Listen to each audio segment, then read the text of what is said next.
History, a graveyard of once mighty empires. But there is one civilization that simply refuses to stay buried.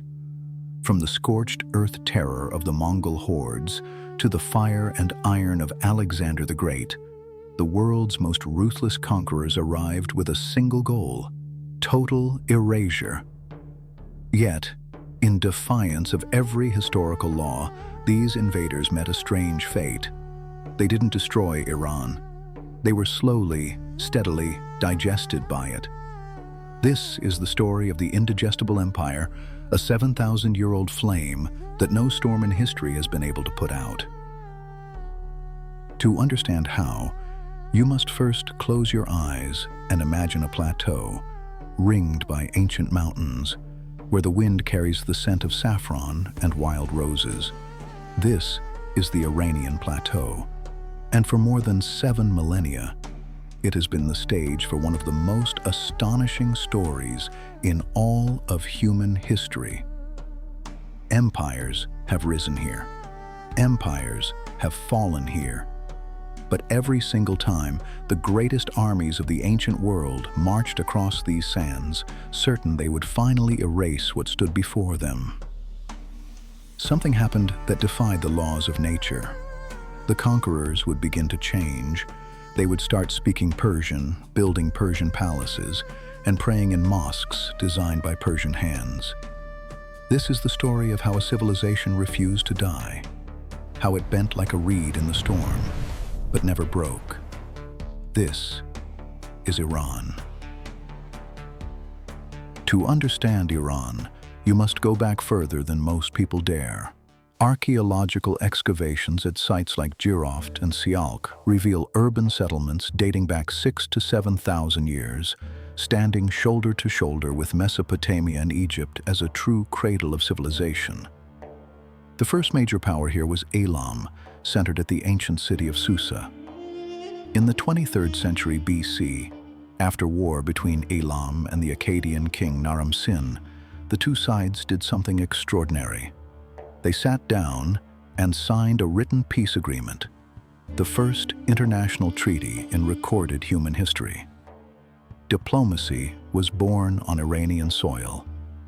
Then came the Aryans, Indo-European nomads who descended from the Central Asian steppes and named their new homeland Arianam Vaeja, the land of the Aryans.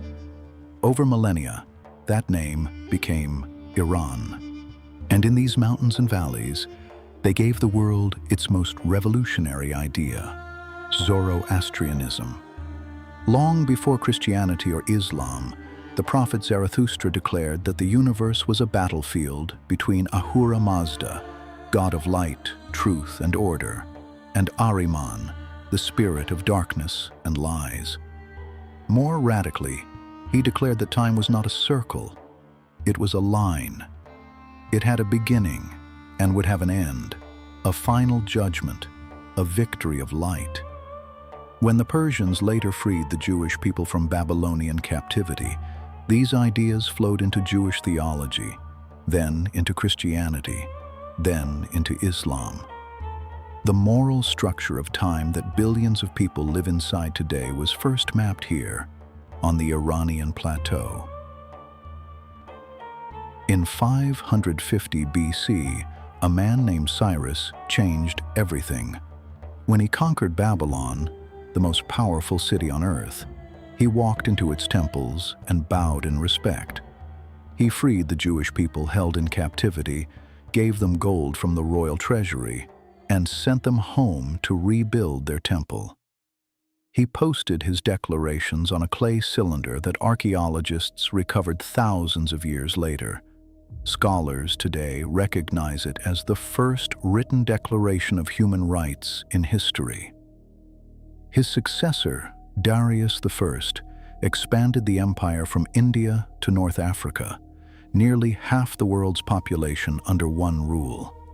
He divided it into 20 administrative provinces, introduced a unified tax system, minted gold coins, and built the Royal Road, a 2,700-kilometer highway along which royal messengers rode in relay so fast that Herodotus immortalized them. Words later borrowed, almost unchanged by the United States Postal Service. At Persepolis, the Persians built a city of columns and staircases covered in carved reliefs showing delegations from 50 nations arriving with tributes. It was a statement in stone. All peoples are gathered here, and all peoples are honored. This was not an empire built on fear. It was built on administration, tolerance, and law. The first superpower in history. Iran's true weapon was never its armies. It was its love of knowledge.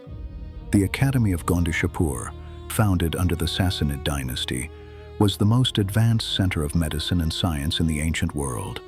A house of wisdom 5 centuries before Baghdad built one, where Greek, Indian, Persian, and Roman scholars sat together and translated the universe into each other's languages.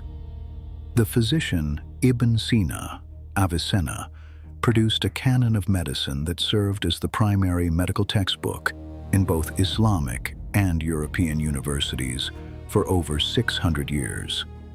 The mathematician Omar Khayyam, better known in the West for his poetry, reformed the Persian solar calendar into a system so precise it drifted only one day every 5,000 years, more accurate than the Gregorian calendar used across the world today. Knowledge in Iran was never separate from culture. It was woven into the poetry, the architecture, the geometry of every minaret and every garden. And it was this love of learning, passed down through every catastrophe, that made Iran impossible to permanently destroy. In 331 BC, Alexander of Macedon crushed the Persian army at Gaugamela and marched into the heart of the empire. He burned Persepolis, the great ceremonial capital, with its forest of columns and its treasury stacked with 2 centuries of accumulated wealth. It seemed Iran was finished. And then the Iranian survival mechanism revealed itself for the first time. Within months, Alexander was wearing Persian robes, adopting Persian court ceremonies, marrying into the Persian world. His Greek soldiers were horrified, but Alexander understood. You cannot rule Iran from the outside. You have to become it. He died before completing his transformation. But the Greek Empire that followed was quietly, steadily digested by the culture it had conquered. Persian language, religion, and art went underground, like seeds in winter, and waited. In the 3rd century BC, the Parthians drove the Greeks out, restored the title of King of Kings, and for 5 centuries held the Roman legions at bay. Iran had eaten Alexander whole, and emerged more Iranian than before. By 637 AD, the exhausted Sassanid Empire bled dry by 4 centuries of war with Rome and Byzantium.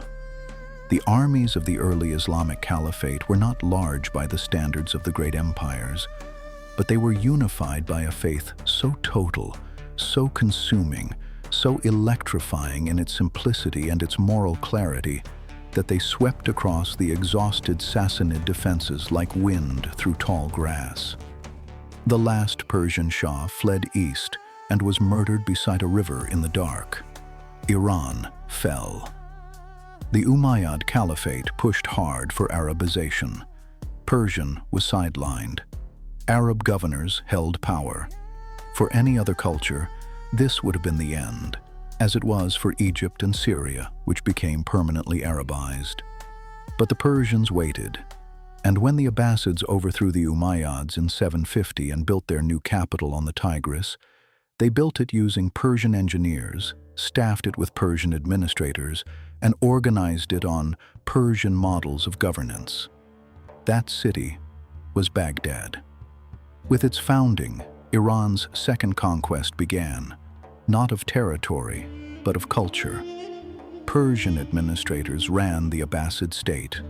The Persian language absorbed Arabic vocabulary and re-emerged richer and more beautiful than before. And across Iran, mosques began to rise unlike anything the Arab world had built. Massive Ivan portals, soaring pointed arches, ribbed domes sheathed in tiles of deep cobalt blue and turquoise green, slender minarets climbing toward heaven like prayers made stone. Allahu Akbar, Allahu Akbar.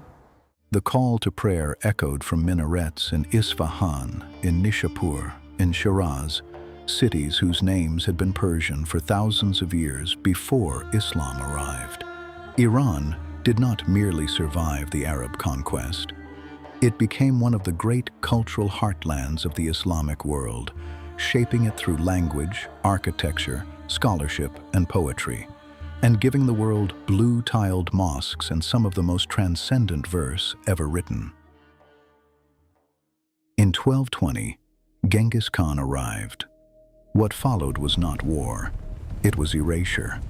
Great cities were massacred to the last person.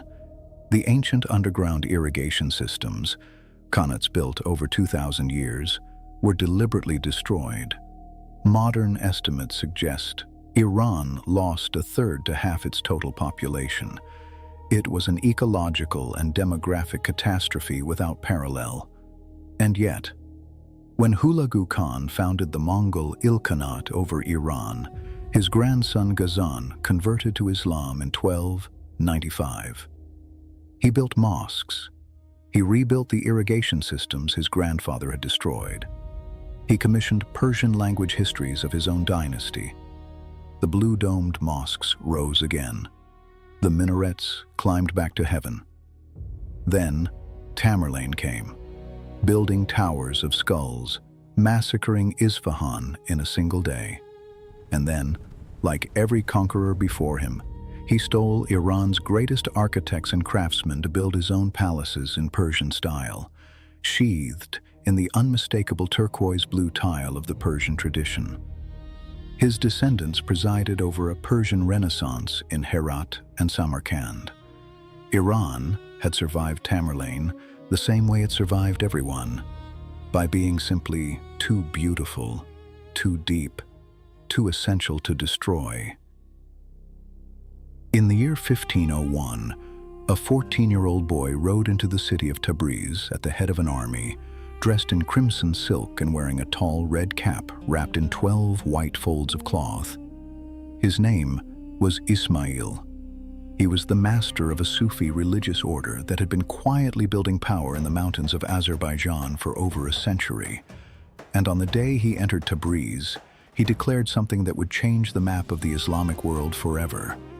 He declared that Iran was Shia. It was not simply a theological statement. It was a declaration of identity. Shia Islam, the tradition that held that the rightful leadership of the Muslim community belonged to the descendants of the Prophet Muhammad, peace be upon him, through his cousin and son-in-law, Imam Ali, may Allah be pleased with him, had existed since the earliest decades of Islam.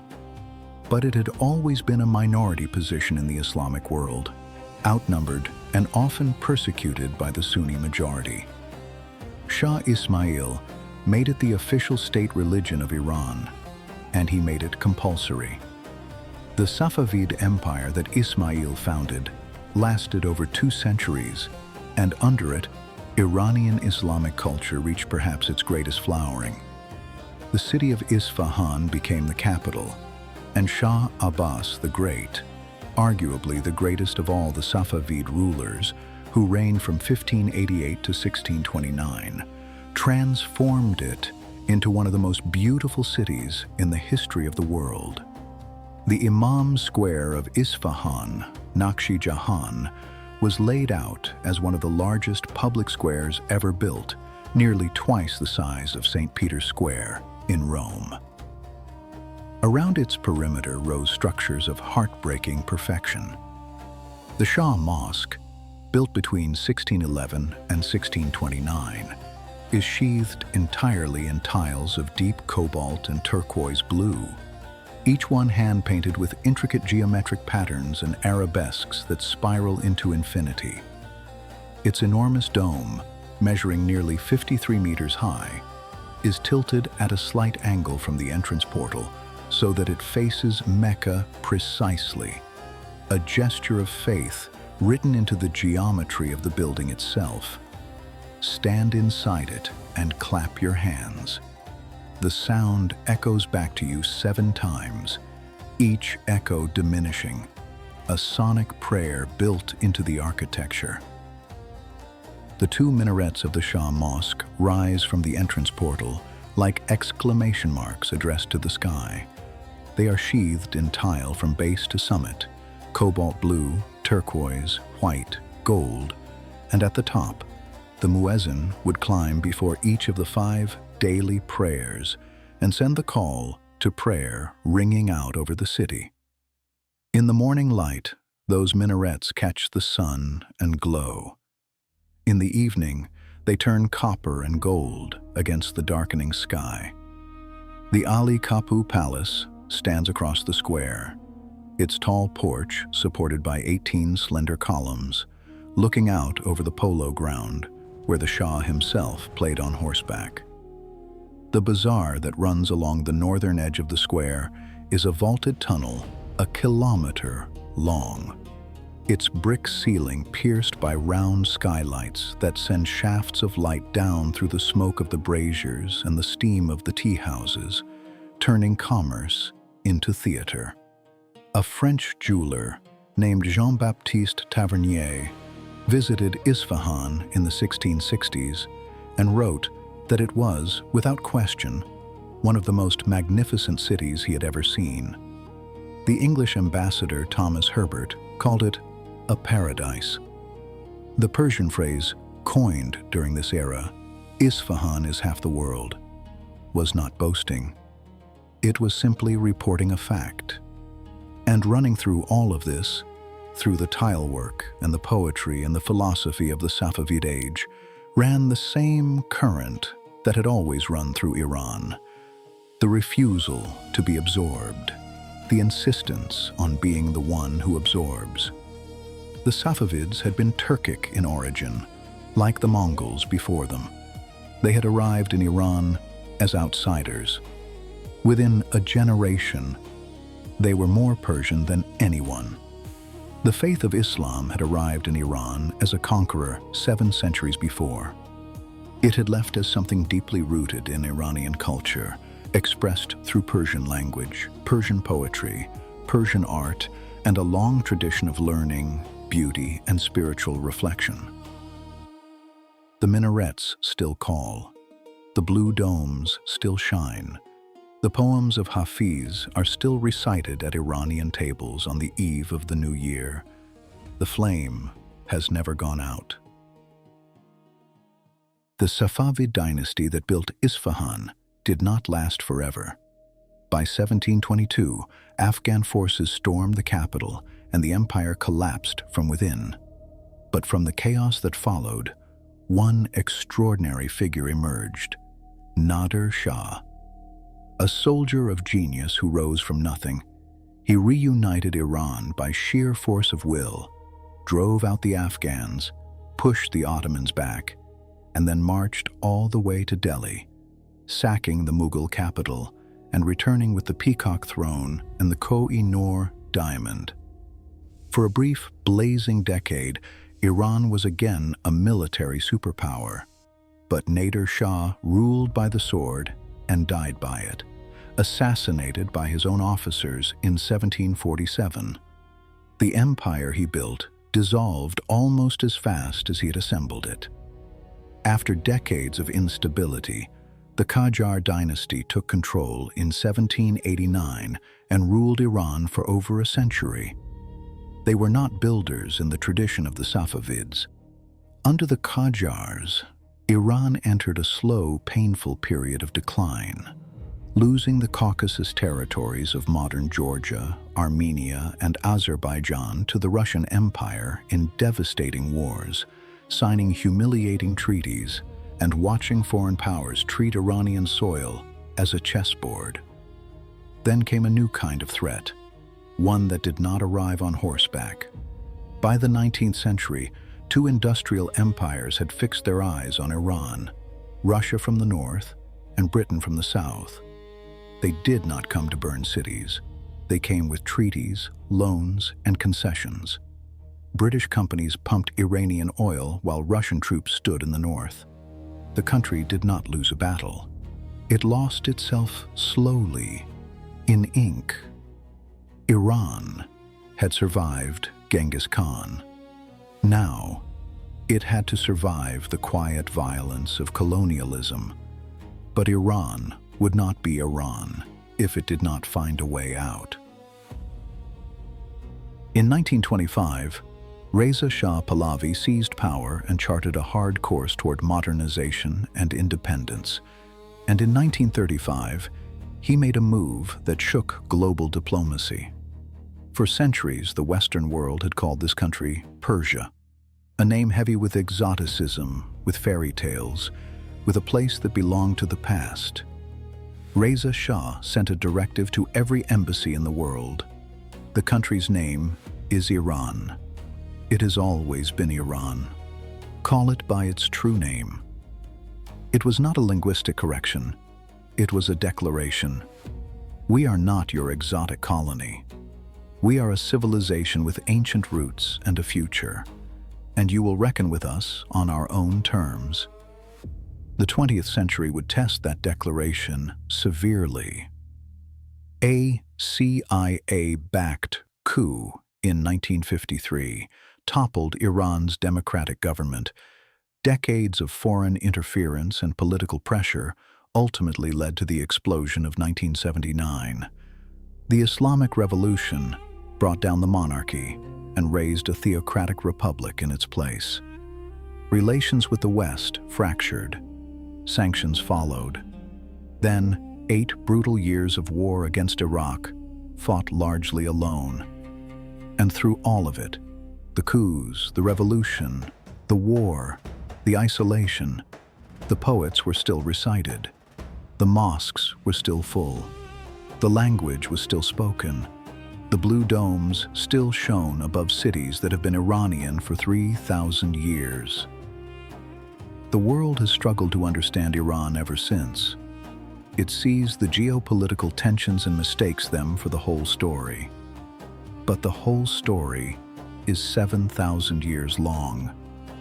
And a civilization that absorbed Alexander, the Mongols, and Tamerlane is not going to be defined by a century of turbulence. Iran is still here, still itself, still indigestible. Alexander ate it and became Persian.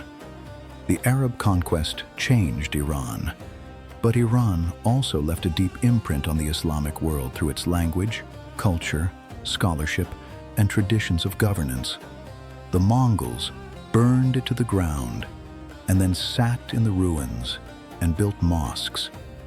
Tamerlane killed its people by the tens of thousands and begged its craftsmen to come build his palaces.